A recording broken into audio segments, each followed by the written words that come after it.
Starting on my far right. My name is Sylvia Massy. This is Sylvia Massy, producer, engineer, mixer, artist, entrepreneur, author. Sylvia!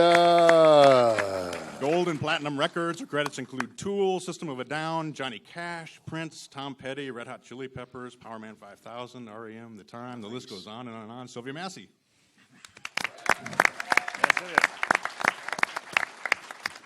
To her left, we have Neal Pogue, Grammy-winning producer, songwriter, and mixer. Credits include Outkast, Earth, Wind & Fire, Stevie Wonder, Pink, TLC Waterfalls, you may have heard that song, Macy Gray, Nicki Minaj, AWOL Nation, Nelly Furtado. It's Neal Pogue. Yeah!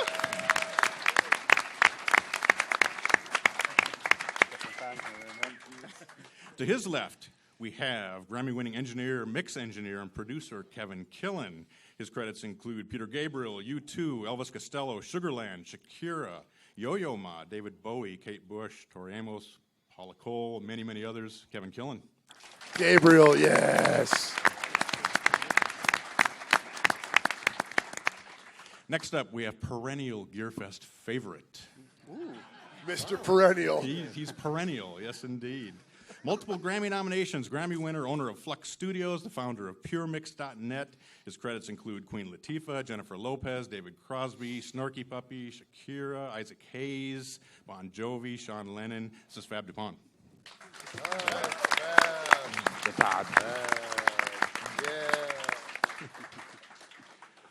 Next to him, the ineffable. Chris Lord-Alge. Ineffable. Multiple Grammy winner, owner of MixLA. His extensive list of credits include Prince, James Brown, Aerosmith, Bruce Springsteen, Madonna, Rolling Stones, Foo Fighter, Green Day, U2, Nine Inch Nails, Bon Jovi, Santana, Goo Goo Dolls. An incredible, incredible list. Chris Lord-Alge. All right, welcome. And to my immediate right, we have multiple platinum recording artist and mix engineer, Richard Chycki. Credits include Dream Theater, Rush, Aerosmith, Mick Jagger, Alice Cooper, Def Leppard, Jeff Healey, Seal, Kim Mitchell, Richard Chycki. Kim Mitchell. How'd you get that? Woo! Jeff Healey records? Oh, man, I love that guy. It was on the GearFest list. It was on the GearFest list, so it's true. It must be. It must be. I believe everything on the internet, eh? Yeah, exactly. Once I said it, it's true. I'm the moderator. And Mitch Gallagher, come on! Yes. Thank you so much. The beautiful. Beautiful, back to lovely. Beautiful. That's right. So let's start with a basic definition. What is a producer? Anybody want to tackle that? Ladies first. Yes, I have something to say about that. That I think there's three types of producers. There's the producer like myself that started with the equipment, the technician kind of producer. I call it the engineer producer. There's also the musician producer, the person who's helping an artist write the song and takes that role. And then I think that there's a third type of producer that I think is a fan producer. And when I think of a fan, I think of someone like Rick Rubin, who doesn't necessarily run the equipment. Anything. Yeah. However, and he's not a musician per se, but he knows a good song. He can pick a song, and he'll make the artist write 300 songs before he'll pick the 20 that they'll record for an album. So the way I look at it, the producer helps an artist to realize their vision, and there's those three different types. Okay. Anyone else? I just think a producer. Go ahead. No, I just think a producer should be the person who is responsible for the final product. Sometimes they're not in these days and times. It's kind of weird. It's kind of a loose word now, but that's how I see it. Mm-hmm. Chris? Right. Yeah, Well, I mean, I personally think that the real job description of a producer is he's responsible for the music. He's the overseer. He is the warm and fuzzy guy that solves the problem, because a psychologist is really what you are. Your job is to navigate the egos of the band and find the middle ground and make them happy, and to orchestrate the engineer, the studios, the time you record, when the band shows up, picking the songs, dealing with the label. So you're the go-between between who sells the music and who makes the music, okay?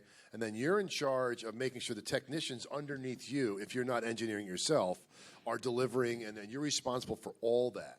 As someone who's produced that, you're in that hot seat to literally organize the whole thing. But really, the true job of a producer is to make the artists comfortable and to make them believe that anything you say is going to work, okay? So you're dishing them a lot of bullshit, really. But in all respect, that's the gig. I mean, like Sylvia said, there's a songwriter turned producer, which they're not really producers. They're songwriters that make a great demo with the artist, and they get the gig because they're just putting the vocal on the track. So it's not like the producer that we know of, like as Quincy Jones, or the real famous ones like George Martin.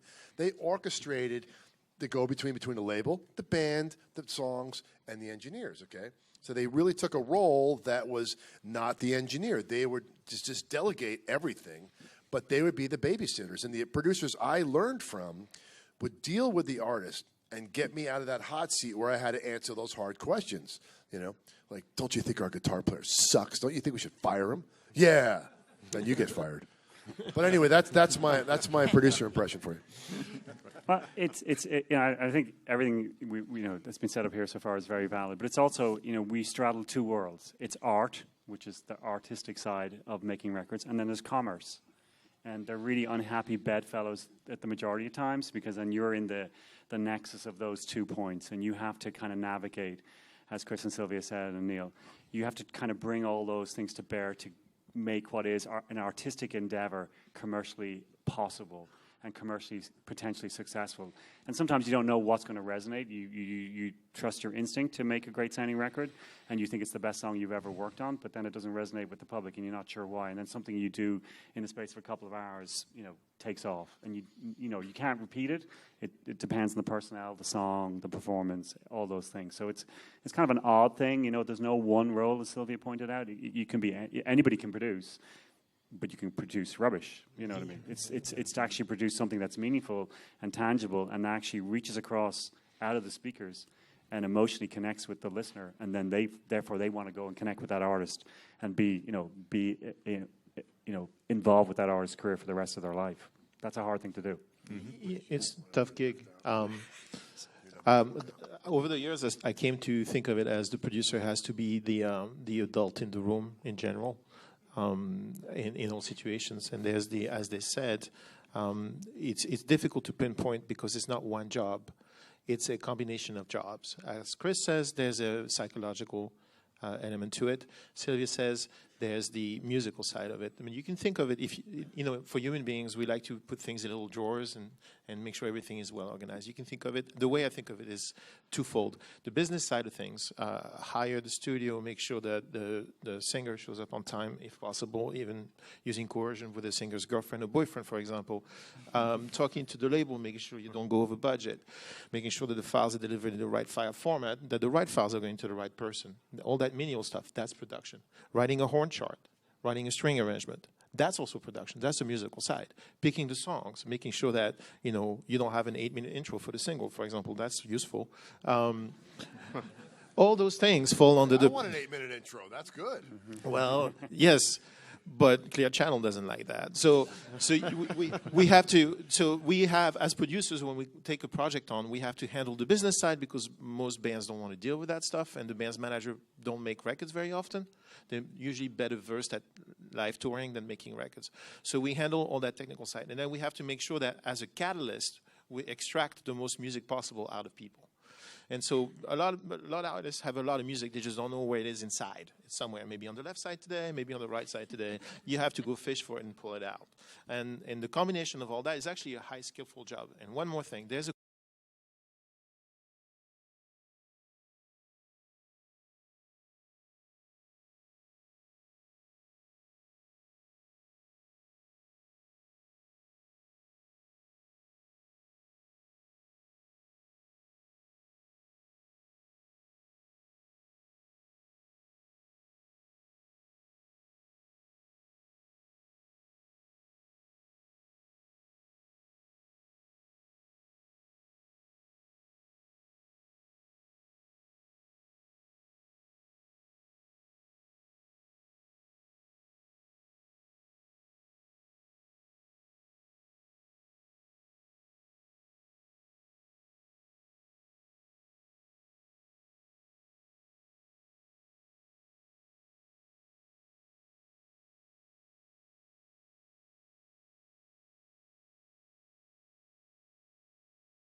okay, how am I going to tell this guy? But you just have to say, look, man, you have to do that vocal over. And you just have to be real with these people, because sometimes they have their own little personal egos. Like with him, he has 60 years of ego, but it's good and bad. But you have to just talk to these people and just say, look, you got to do this vocal over, and he's, and you got to tell him how you want it to sound and this whole thing. But it's all these artists are different. Artists are a whole different beast, and you have to know how to deal with the person. Me having 6 kids, I know how to deal with people. All my kids have different personalities, so I'm like that. I said, thank you, God, for giving me 6 kids, because I know how to deal with an artist now, So I hope I answered that question.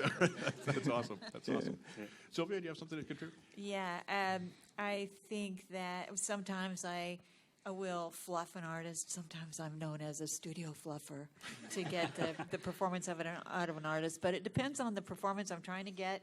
And oftentimes I won't make an artist comfortable. I'll actually purposely antagonize them to get the right performance. And that might mean really getting them pissed off.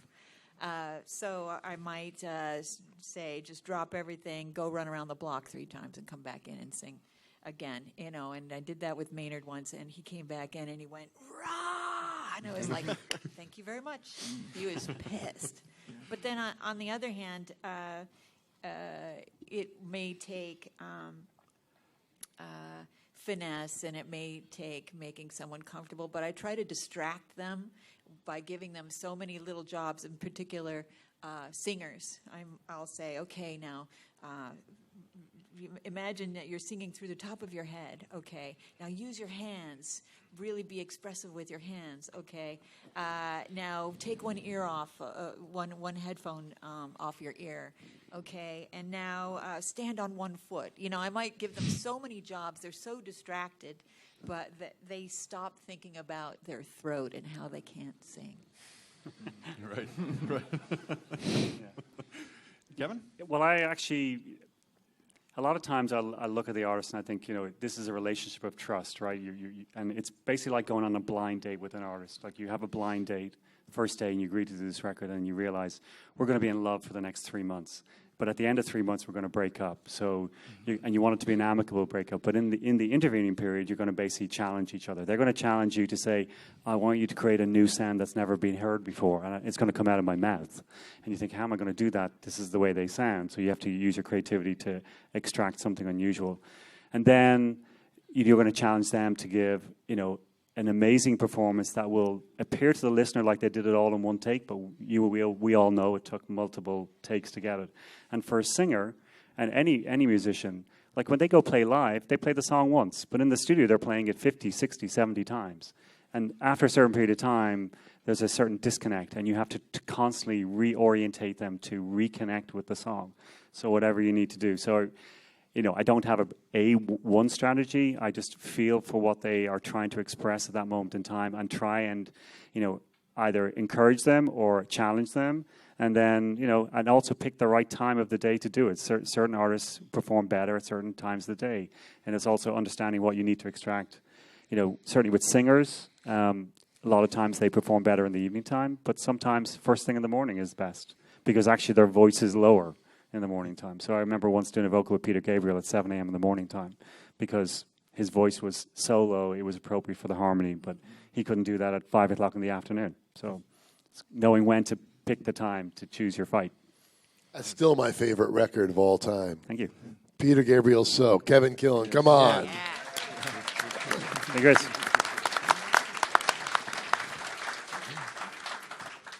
For my part, besides the technical things that Sylvia mentioned and Kevin mentioned, I never made a singer sing on one foot before, but I'm going to do that next. I'm going to pick my victim. I don't know who it's going to be, but it's going to be fun.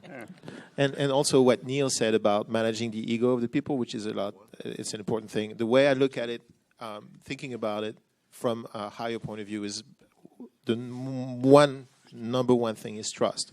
So basically, this dude or girl is on the other side of a piece of glass, feeling very, very insecure because they're very naked. And then they sing a part, and then they finish singing the part, and then you have to hit the button and say if that was good or not, right? Because you're the compass. Your compass has to be on at all times. You can't be distracted. You have to be on, and you have to have your heart open to know if this song, this performance, even though you heard it 20 times already, is this the one that's going to make people feel something?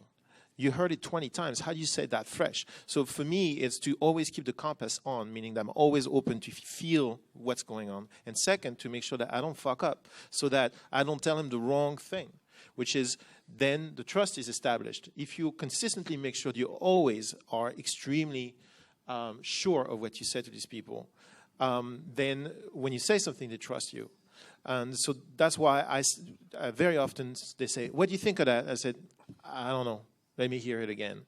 And that creates a rapport of no bullshit, which is crucial. And then you can use that once you have the trust of people to guide them places. For example, you can hear a take and you think it's great, and it might be the record, but you think there may be another one in there. And you could say, you hit the button and you say, "You know what? Yeah, sure, whatever. Can you do it again?" You know, and that maybe that will drive them a little bit, piss them off a little bit because they felt they just crushed it. And you say, you can do better. But that's the take you're going to use, and maybe use that take after for a couple of words that you were missing. The key here is once you have the trust of somebody, by being always on and being sure you're receptive to their performance, then when you say something, it has value. To me, that's how you get a good performance out of someone. By making sure that you're always aware of where they are in the process. And that's why, and I noticed I'm a little bit OCD on the sides. No. Si. And so I keep a log of everything. And if I'm too lazy to do it, I have my assistant keep a log of everything. So for example, on the Crosby record we just did, I have a log of everything that happened for 22 days, hour by hour. And I noticed that it started getting good on the third day. Because the first 2 days were kind of like, put your toe in the water, and I'd say, do it again, and it would he calls me fish lips. Fuck you, fish lips. And I said, well, Klaus, you can do better. And then by the third day, I'd say, once we hear the rushes and he hears it for himself without the emotion, he's like, maybe fish lips was right. So on the third day, when I say, hey, Klaus, you can do better, he would do it. And that's the process, And I have perfectly fine lips. He does. Fab, okay. Well, the other thing you say when you're having this conversation with the singer, right? The last thing you can do is when they've just delivered a great performance is pause and don't hit that talk. Oh yeah. Like if you wait 10 seconds, that 10 seconds you're dead in the water. They're dead in the water. They're going to walk out of the room. Yeah. They're going to feel like the next thing you say is. It's when you yank a Band-Aid from somebody's arm, you have to put your hand on it, right? Otherwise, it's torture. So. When somebody's finished singing, whether it's good or bad, you have to be there. You have to communicate. No matter what you say, doesn't matter what you say. You can say, hi, but they have to hear something. I agree. The radio silence is death. That's over. The trust is gone. It's over. Yeah. The one thing that I started doing when I do, especially with vocals, is I've removed the wall between me and the artist. I'll have the artist right next to me singing. I'll set up the vocal mic right next to me. We'll work with headphones, and I'm in the same room with the singer. So there is no glass. That's instant communication, and that really helps bring down that fear. Keeps them comfortable. Yeah. Absolutely. There has to be trust in the assessment process. That it's, and I'll lean into the singer category because I find that's where it's most common. That when there's an assessment of a performance, whether it's energy, it's pitch, there can be times, say, when you say, hey, that was really great.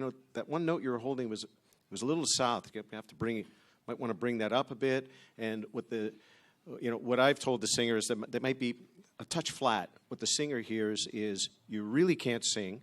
You're wasting everybody's time. Everybody in the control room is actually laughing at you. And why do you do this for a living? But really all it said is that it was a little bit flat. So there's the assessment process that, for me, I try to establish the trust that the assessment is exactly that. It's an impersonal assessment, that you're doing a great job, but these are the things that we can do together that we're going to focus on to make it better. And so the personality of the assessment is is removed. It's friendly, it's cordial, but it's not personal.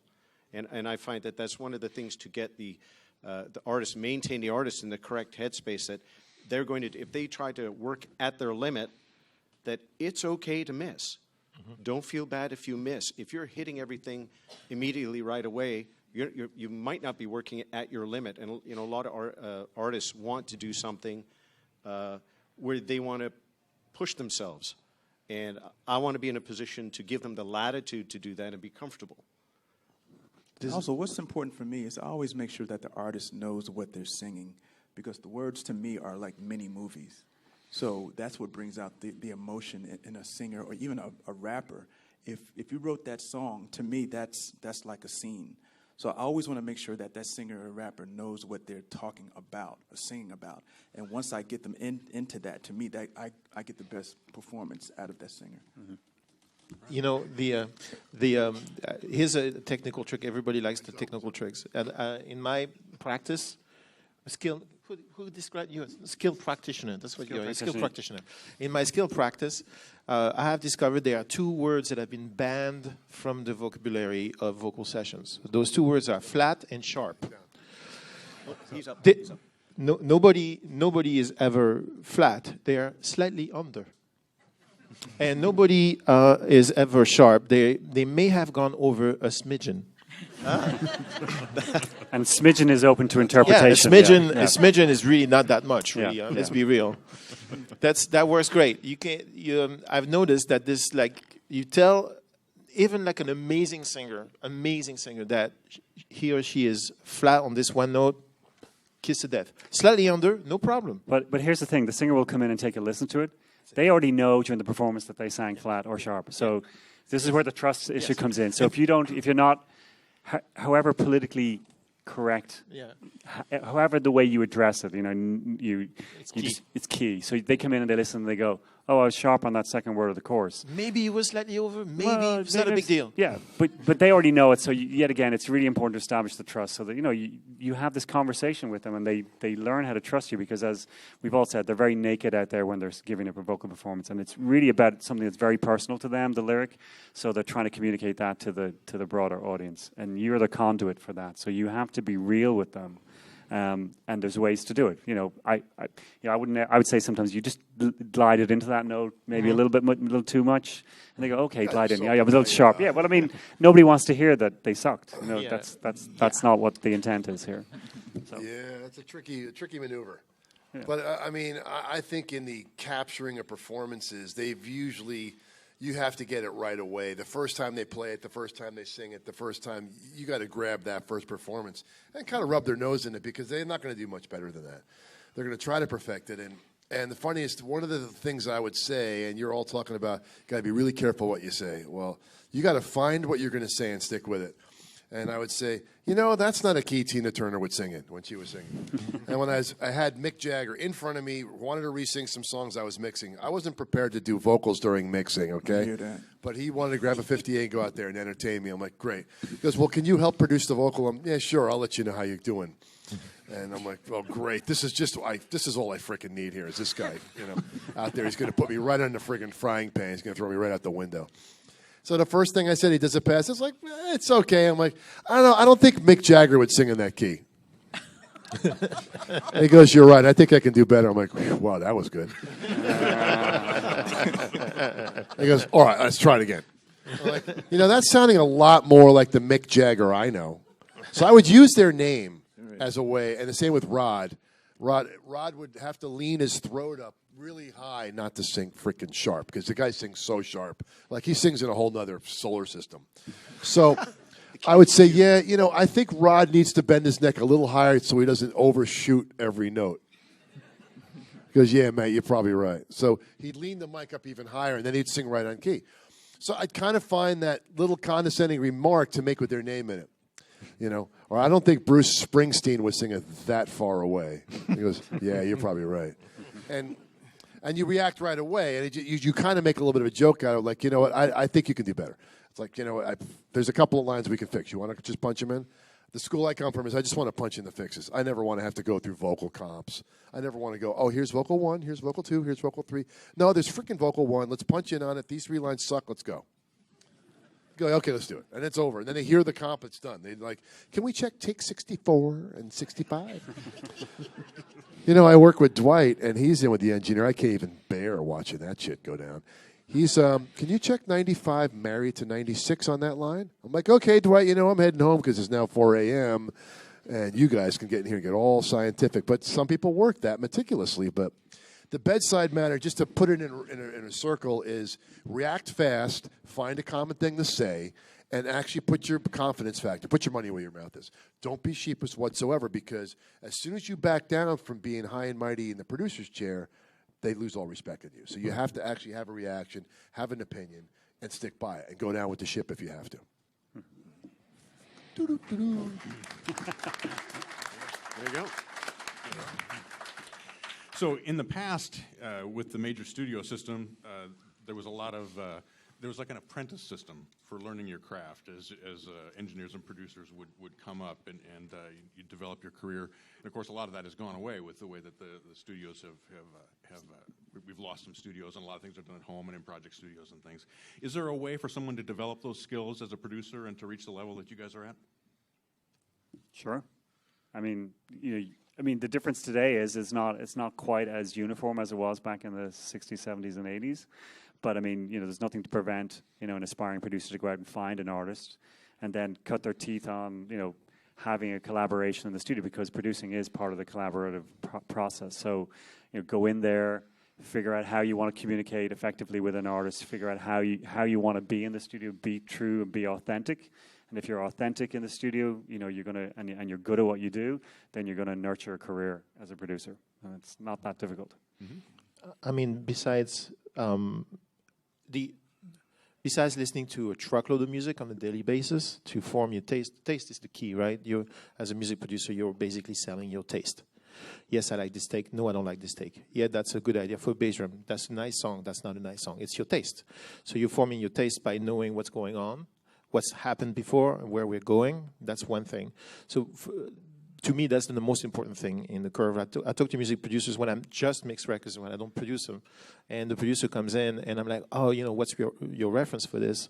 And they pull really interesting references. I know I'm going to have a good time. And if the dude has no idea, he just aped whatever's going on in top 40 right now, I know I'm not going to have such a good time. The musical culture is key. If your question is for how do you train yourself, these are the most wonderful times, except for the lack of seeing it in real time in the studio. There's a lot of information everywhere. I run a website called puremix.net, where you can go and watch Chris or no, Kevin's not on it yet. No, that's just me and Chris on this factory panel. But lots of people make their record. There's another site called Mix with the Masters where Sylvia is on, and that's it. They have lots of engineers. There's lots of information on YouTube. There's no excuse not to know the techniques. You can teach yourself the techniques really quickly right now. It's available everywhere online. Then, here's the divide.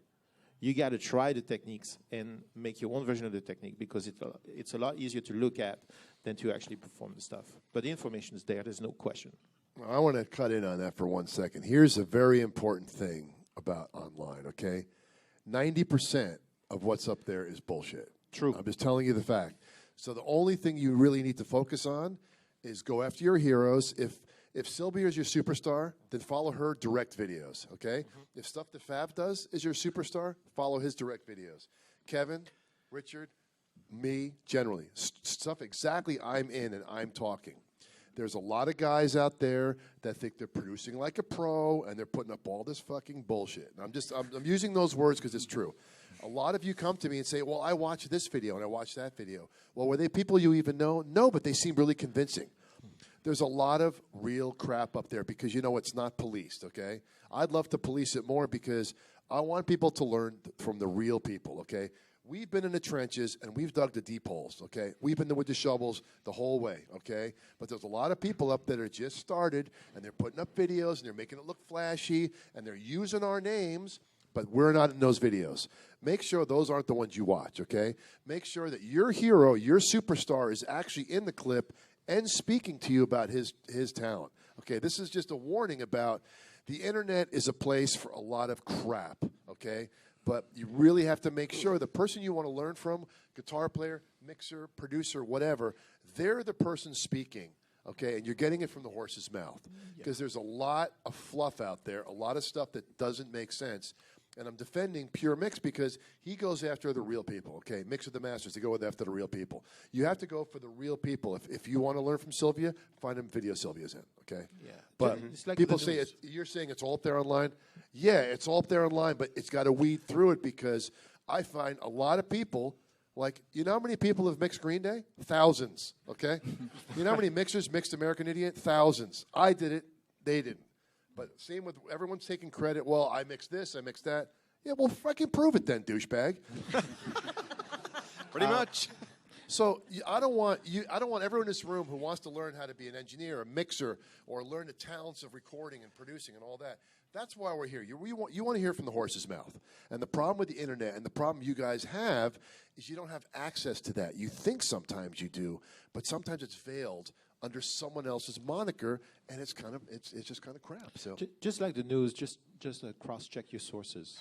You know, you have to check your sources, and if you find a right source of information, and there are a few sources of information, I stand by mine because we've spent a lot of energy making sure it's bananas. But they are really great source of information as long as you check your sources. You know, look at discographies and see what people have done. because we all cleaned a lot of toilets back then. It's mentorship Made a lot of coffee. Made a and lot of people drinking. skills. Yeah. I have to say also that it will take time when you get started, and you can become a really great engineer and producer if you do experimentation. And I suggest everyone you can do great recordings with simple mics and inexpensive mics. But what you need to do, you can get a step ahead by watching these videos, some of these good videos. And then you have to get people to come in and be your guinea pigs and record, and then compare what you're doing to the music that you really like, that you want to emulate, and really dissect what it is in those songs that you love.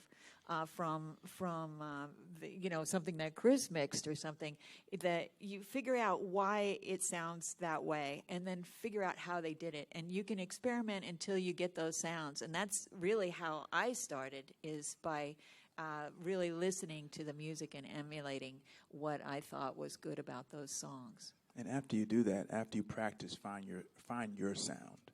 That's Right. what's important. Find you out of all that practicing. Because as Fab says, we're just giving you, a perspective, an oral perspective on our taste, right? And so, we all started in the studio. There were no computers, there were no screens, so it was really an oral skill.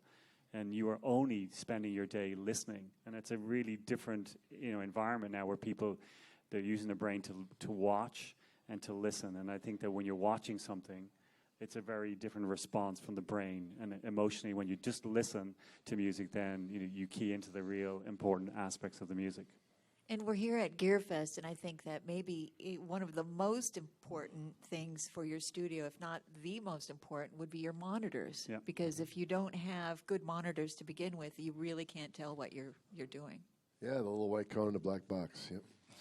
That's right, Chris. You're And you doing could- some NS10 now, right? You're Exactly. doing The CLA 10s, huh? The CLA 10s, fantastic. Black cone and white cone in the black box is back again. Yeah. That's right. But you're all here at GearFest, so guess what else you could do? You can ask us direct questions when we're walking around. That's all I do all day and all night here.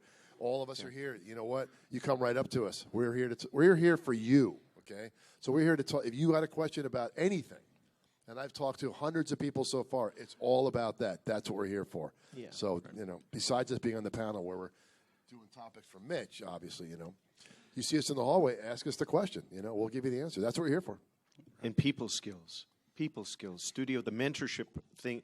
In previously being in a studio, and there was a mentorship, there was a chain of command, and you learned people skills. You learned how to navigate difficult situations because you were exposed to them. Mm-hmm. So if you're at home exclusively and you're watching stuff online, can't agree more that your sources have to be reliable.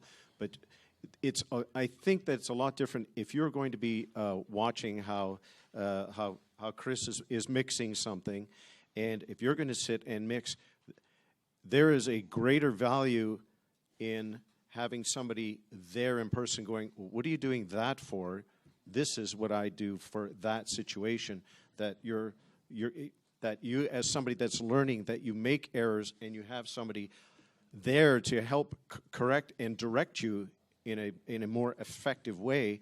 That's one of the things that's been removed by everything being online, and that's critical. That you, when we're all making music, it's a collaborative effort. We're not doing it by ourselves, so we have to learn how to cooperate with everybody and work within the environment, because for every artist it's different, right? You work with band A and band B, it's completely different. I've done a vocal with Mick Jagger, and he comes up and he's doing his, I was asked to provide a large area for him with a rug because he grooves out, and then I've got artists that are stones when they're singing. They're absolutely dead still, and everything has to be adapted.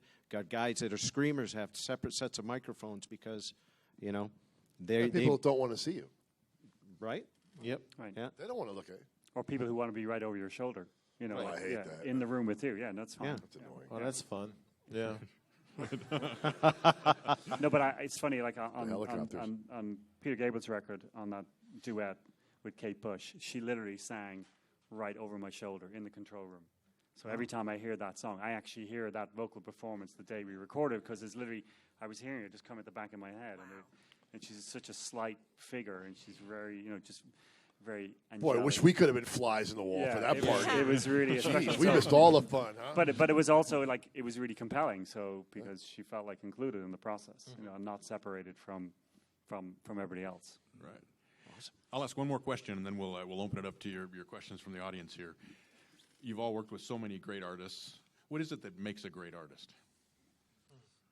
I think fearlessness. Yeah. Yeah, the willingness to walk around naked in Main Street, which is the equivalent of singing. You listen. If you read the lyrics of a lot of the big songs, they're extremely personal. A lot of people would not share that kind of personal stuff, let alone scream it, and let alone put your picture on it. So there's this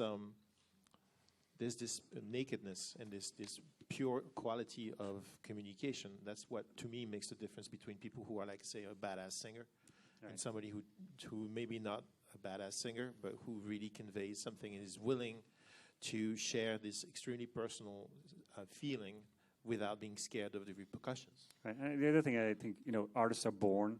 They're truly born. They come out of the womb, and they have to be artists. They have to create. So they're going to find the way to create, whether it's through writing, movies, photography, art, music. They are born to create, and it's going to come out, and they will fight for that art no matter what it is. And that fearlessness is what makes them really unique.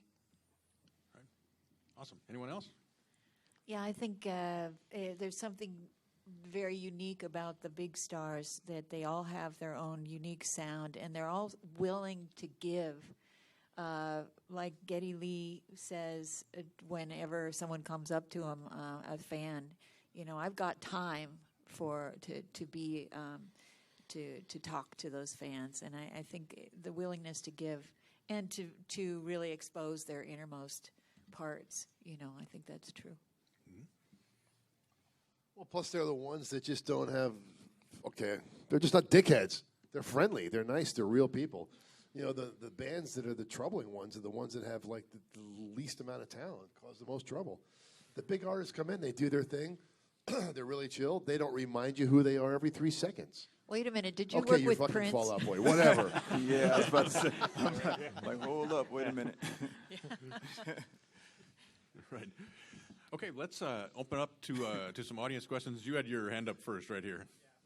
I'd like to ask each one of you, what do you do when you have someone who's a big name and you tell them, hey, this isn't right, or you do this again, and they basically look you in the eye and they say, fuck you. So the question is, what do you do when you have a big artist come in and you reject their performance? That's not what he said. He didn't say that.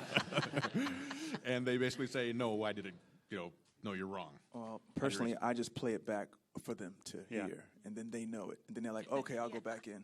Yeah, Yeah. you just reverse the psychology. Right. Yeah. Yeah. The tape never lies. Right. It's like Yeah, don't make me solo this. Don't make me solo it. Yeah. Yeah. In fact, what Neal says is key. Yeah. There's nothing that'll get a singer to focus on their performance, more acutely than just hitting the solo button. You go, oh, it's great, huh? Yeah. And then you park her right in front of the spot where they didn't quite make it. Yeah. And they go, oh, and they cringe. And you're doing it deliberately because you know that that they're capable of more, and you're remiss if you don't push them. So that's where you have to challenge and go, hey, this is good, but it can be so much better. And then you just have to be honest, and that's what it is. They want you. They're pissed. It's like pissed child. I hate you. They don't hate you. They hate you right now. But in 5 minutes, they're gonna need food. So they don't hate you. They are it's a temporary state of affairs. And if when they make that comment and then you stamp it a half a step lower and play it back to them, it's really bad. Yeah. Or the best is to solo vocal. torture. What I do is I solo vocal and bass, because if you solo vocal and bass, you really hear how flat or sharp it is. It's like, because by itself it could be kind of like artistic. With the bass, it's like it's fantastic. Right. Right over here. As producers, who did you guys learn the most from, yourself or others? So the question is, as producers, who did you learn the most from, yourselves or from others? Well, I learned a lot from Rick Rubin, and I respect how he puts people together in a room. He'll pick the engineer, he'll pick the drummer, he'll pick the songs, he'll pick everyone, and then he'll pick the place to put it in with the particular equipment that he wants, and then he'll leave it alone. And I always admired the fact that he could win again and again and again just by doing this very careful calculation of how to put everything in a petri dish and it will work, and something will come out of it. And so I have learned a lot from Rick, and there was plenty of others that I had a chance to assist and watch work too when I was working at Larrabee. And in fact, Neal and I both started at Larrabee the same week, and it's really great to see Neal. Yeah, this is pretty surreal for me to be next to Sylvia. It's like my sister, so it's great. Right, I've seen her in 20 years. 20 great. years, yeah. Yeah, but for me, I don't know. I've learned from so many people. I'm still a student. I always see myself as a student of this whole game, and I've always been a fly on a wall and just listen and just take it in. I'm just a sponge. So just to say who particularly, I really can't say. So there's so many people I've been in a room with. So it's I don't know. Yeah, I think you never stop learning. As soon as you stop learning, then it's time to retire because the thing, music changes, people's reaction to music changes, the gear changes, but the fundamental thing of having a song that communicates doesn't change. And it's even for great artists when they span a lifetime of writing songs, they may have somewhere in that body of work 30 or 40 really truly great songs, and then there's a lot of good songs, and then some average songs. So they're learning, you're learning, and as we age and become more mature, we become slightly more discerning about how we want to approach making records. So it's you never stop learning. That's true, and then it gets boring. If you do the same thing over and over again, it's a bore and a half. Especially since, as Kevin just said, not all songs are truly exciting from zero to finish at all times. Right. Sometimes you have songs that are called album tracks. Those are not as exciting. As far as learning, I wasn't lucky to be able to assist anyone. I, grew up in some shitty suburbs of Paris, and there were no studios, and I just had to start working early, very early on. And so I just learned by listening to records. That's the way I learned it. I listened to an unbelievable amount of records. And I listened to Soul when it came out, probably nonstop for a month and a half. Just that's it. That's all I did. I just analyzed the hell out of everything you did on that record. And that informed, I said, okay, now I have to do as good as this or get close to this as much as I could. And that was my process. That's how I learned. I learned by just listening. And I was not able to ask questions because I was in isolation, and there was no such thing as the internet or such thing as any access or anybody. So I learned by failing. which is great. I remember the failure very, very well. Drives me forward. I mean, I'm still listening to So. I just got a CP80 so I can play along with Red Rain. Come on. Yay. It doesn't stop ever. timeless. We know nothing, okay? We only learn from who shows up. That's how I look at it. We know nothing. We think we know shit. We don't know anything. But whoever shows up, good or bad, they supply information that we absorb or reflect. So a producer, an artist, a guitar player makes some comment, you're like, wow, I never thought of it being that upside down before. Yeah. And then all of a sudden you have new technology on how to flush the toilet. But you pick up stuff from everybody, and every single day I love when people come by because the most twisted shit comes out of their mouths, and you never thought it was going to happen. But you learn from how they react to music, how they do with it. So I live for the visitor because even though we all act like freaking know-it-alls, and especially me with a big mouth, it's so much better when a producer or someone. I love when they come in because I want to hear, I want to hear how they untangle my mess and what they have to say, and especially when I go to a situation where I'm just flying the wall on a record that's being made, I'm hearing conversations like, wow, I'm going to use that. Right. So you're kind of absorbing information. So you are the Wikipedia of all things studio. And everything is a moving target. With the way that the industry is, it's not just a static process. It's always a moving target. So for me, I'm always a student, always learning stuff, and whether it's to do something that was done one way for so many years and say, hey, we have new technology, we can do it this way as well. There's a lot of different ways that we can achieve a means to an end. There's all different methods to do it, and all the methods are they're all valid and they're all valuable. So it's always good to look at other perspectives and go, you know what, this is going to work for me, this works for me. That's a good idea, but I'm not going to do it this way. I'm going to do it this way. So you end up. That's how you get yourself to have your own distinctive combination. Your own distinctive combination of facets of what you do that people go, oh wow, well I know that's a Fab mix. I know that's a Chris mix, or I know that's a Sylvia mix, right? It's the combination, little combinations of things that we do that's intrinsic to ourselves, and it's always learning, right? New plugins come out. We say, oh, we're going to use these. Forever I've used this thing and it's been breaking for years. I'm going to use this. Or I'm not going to use NS10s anymore. I'm going to use the CLA 10s because my cones are blown up and I can't replace them anymore. Right? Or whatever it is. So everything is a moving target. And I think that once you become static and say, I'm going to not learn anymore, if you're not living anymore, you're dying. That's a great way to look at it. Everything's a moving target. Yeah.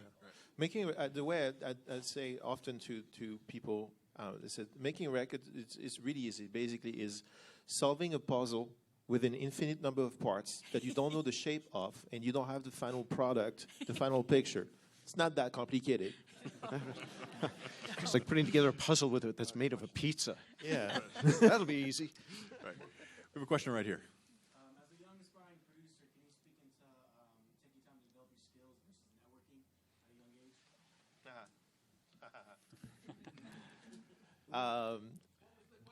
The question was, as a young aspiring producer, can you discuss the value of working on your skills versus networking? Correct? Did I get that correct? Do you like sleeping? Okay, skip it. Yeah. You have to do both. I never did the network thing because I was in my basement making records, listening to what he does. Our network was the album that you last worked on. That was the network then. So you made a record. We all made records that at some point blew up beyond our expectations, and that was your network. People listened, and that was your calling card. Things have changed a little bit. There's no centralized powers that be that are going to listen to So and say, who did that? It's a lot more. It's a lot closer network now. That's what I see. That's what I find. And so I would say that develop your skill so that you're at a level of skill set that you feel confident that you can charge for your services, and then start networking and meeting people and just say, hey, I can do this, and do it and prove yourself right. But I say it all the time, is like, don't stay in your basement. Just go see bands, go hang with people, That's the number one mistake is to try and stay home and make the best possible record for the first 10 years of your career. Only 8 people are going to know about it. It serves no purpose. Well, 4 in most bands, really. Just go out there and be confident and get them to come and get them to give you something. Bottom line, you want to get a gig, go out and get the gig yourself. The person that gets the gig is the pushiest, most confident, irritating person that shows up and it's not taking no for an answer. That's what I do. Oh, really? Yeah, because you know what? I like to win every single effing day. So if you want to do that and be like me, you go to the gigs, you go to the bands, you find someone you like, and you hang on them, and you be on them, and you stick on them until they give you a file. You get a file, you work on a song, whatever it takes, and you're doing it for free to start with. But all it takes is for them to get something back from you and go, wow, this guy's good. Yeah. Then you're off and running. Yeah. And be willing to lose and know that you're not going to. Right? So you put yourself out there and say, you know, I've done stuff where I'll say, you know what, I'll mix this. Let me take a crack at the mix for you. As well as, you know, this You gotta be ready to lose four other every time. guys doing that. And it's like, no, I'm not going to lose that. But you have to be willing to take risk. Right? So you go out and say, you know what, I'm going to approach this band. So the social aspect, the get band. there, Yeah, you want and be willing to go up against if there's other people that are mixing, or if you tell the band, I'm going to do the best mix that you're going to hear, and then what's do your name? and then do it. What's your name? Nate. No one's going to mess with Nate, okay? Nate's here. Everything's going to be cool. Nate's producing this record. Give Nate the file, okay? Nate's on it, right? You got this, right? No problem. All right, so tonight you're starting, right? That's awesome. Back here.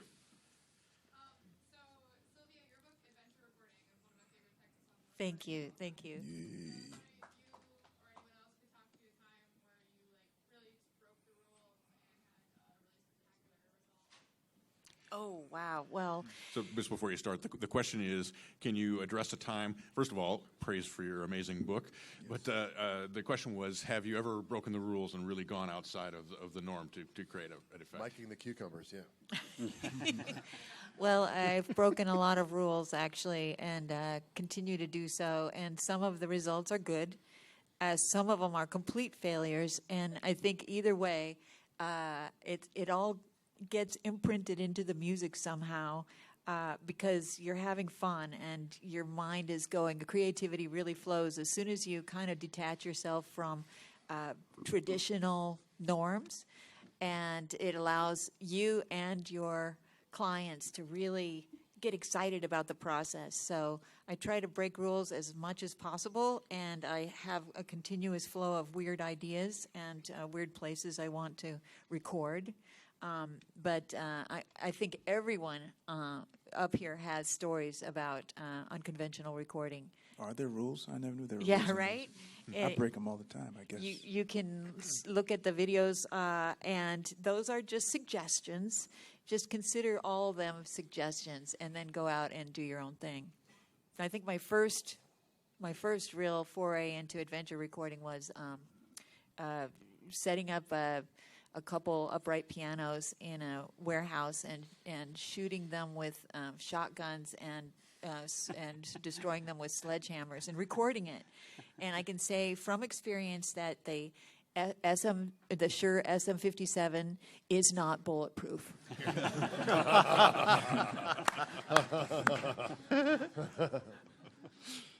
That's awesome. That's awesome. Yes, back here, you're standing up.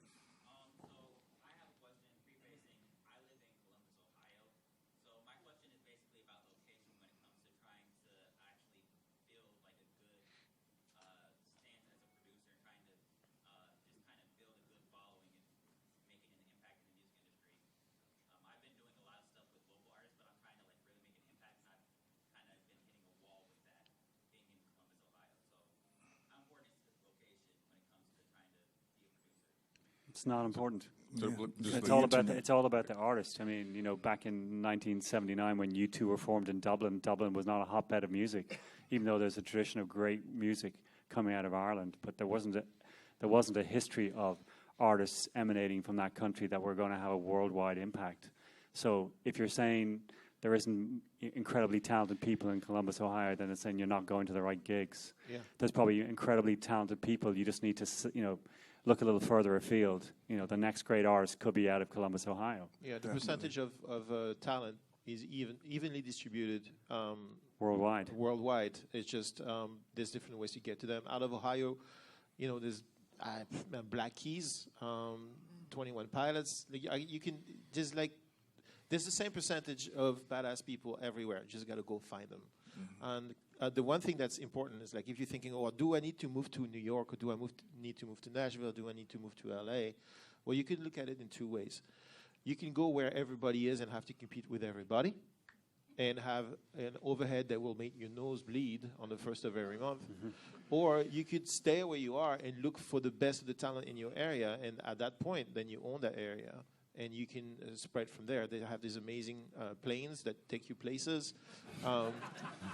And so you just, the network, nobody is static and nobody is local anymore. That's over. I think that the idea of don't move to New York. Do not do that. It is hell. Because then you're going to compete with us. Yeah. We don't like that. And I'm already scared of you. And we already know what you look like, so we're going to come find you. Yeah. It's I used to think that way. I got out of Paris, France, because I thought, this place sucks, Then I get out of there, and then we have Air, Daft Punk. What's the other one? Did you make that record? 1901? No. What's the name of that band? Phoenix. And it's just this. I'm like, I should have stayed. So it's not like that. You can create your scene. Yeah. All right, we have time for one more question. Who's the most urgent here? Well, he's definitely making He stood up. Give it to him. Yeah, I want to tag on to that question a little bit. In an earlier session in this room, we heard Michael Omartian say that in 1982 or 6, there was 1,200 worldwide albums released. Last year, there were 72,000.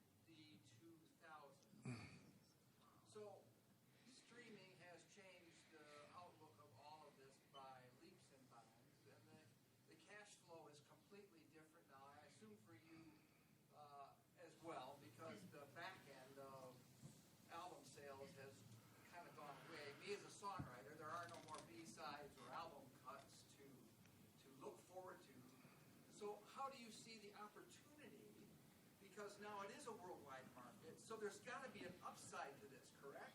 I mean, there's got to be a reason that we can now market a song, and it can hit Thailand, it can hit Japan, it can hit Germany, it can hit South America or wherever we are. So what do you see as producers are your opportunities? Because this is a reverse funnel. Instead of things coming down to a narrow area, we are now funneling out into a huge, wide area. What does that do to you and your job, and specifically how you put bread on the table? Well, that's an easy question. Super easy. Okay, I got one answer for it. We're fucked. Anyway. No. The real answer to it is talent always has value, okay? Music may be changed in the form of delivery, but now bands, the music is still a piece of merchandise that they need to be on the road, okay? So you are now the greatest sonic T-shirt maker in the world, okay? So when you're making music, you're not just, there's not a tangible piece of merch, okay? They're selling vinyl because it's kind of cool, right? But there's nothing else. Streaming is just a way for labels to rip everybody else off. We all know it. It's not bullshit, right? But the bottom line is if you're a creative person, you're making music. They need the music because that's their outlet, okay? So you kind of think of it as I'm making their next piece of merch. So I've got to be paid for making their merchandise, okay? Is there a back end? Not necessarily. But there's a creative way to do that. But you can't have this gloom and doom mentality. As far as I think, these are the greatest years of music making is ahead of us. What we're doing now is only starting to be the great gold rush of music again.